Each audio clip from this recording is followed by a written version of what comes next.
In one word, I would describe my leadership style as authentic. What you see is what you get. I don't ask you to do things I wouldn't do. I don't have unrealistic expectations of what the team is able to do, and I'm very authentic. People don't question what I have to say. I believe my leadership and mentoring style is inviting. I can learn something from you too. The best piece of advice I received from a mentor of mine was to change my focus and really understand what it is that I wanted to pursue. I really enjoy working with my team and have an open door policy. I very much engage with the team on a daily basis and to make decisions, and I think that's key. That's key for me, and it's key for them to feel empowered and trusted. I would describe it as collaborative. It really is about getting teams, partners, board members engaged about how do we effectively and efficiently serve all the kids that we want to get to. One word to describe my leadership style is accountability. I believe in empowerment and making employees feel like that they have a reason to get up and do what they need to do. The best piece of advice I ever received was to own your mistakes right away and to then move on, to not sit and dwell in that, but to fix it and keep on going. One of my managers mentioned that no one really is indispensable in a company, and I should keep that in mind. Really what they were telling me is to do things for the right reason, for what felt right, and I think over time really it's kind of helped me get to where I am today. Don't quit no matter what people say. No matter what kind of box they think that you should be in, don't quit and don't get frustrated. The best piece of advice I've ever received is say yes when I want to say no. If my instincts tell me to say no, I always say yes. Saying yes when I want to say no has made me a better CEO, a better mentor, and a better mom. The most rewarding aspect of leadership for me has been being able to work at a company that I would have always dreamed of working at and turning that into a reality. So kind of having a vision and then making it happen.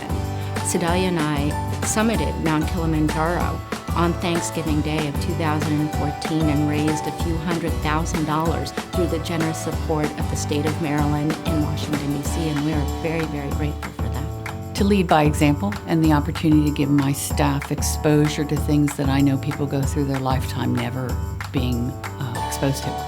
So my greatest thing, I think, is watching my staff grow.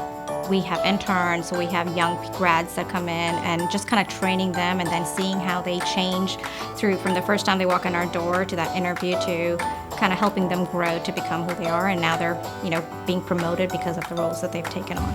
Getting to work with other very important, significant people in our community and to be working with them to help inspire them to get involved and to give back and to just get excited about what they're getting involved in. It's mentoring the staff. I mean, some of the staff that have worked at the Y where I am have been there for years and years and years, and you can just see that they weren't given the same opportunities that I was given. So I'm taking great pride in bringing along the staff and helping them understand where they want to be, what path, and how am I going to get them there, and which one of you guys is going to take over when I'm ready to retire, because I'm not going to do it forever. What keeps me up at night is always thinking about what's the next piece, where is the next partner that can really help us move forward in a particular community, in the state, or with a particular school.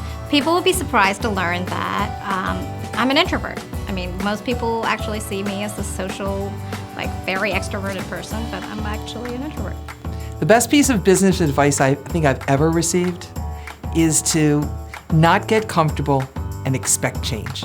Keep it simple and keep it honest. And we use that approach with our customers, we use it with our contracts, we use it with our employees, and it's just following that really simple rule makes business easy and, straightforward. You have to learn to let go and trust that it will come. And they witness it all the time in our firm. Find a way. Look at it. Don't reinvent the wheel. But if you cannot find a way, you make one, and you do not stop until you complete that. Professionally, I admire my father. He did everything in his business with integrity, and that's what I try to emulate.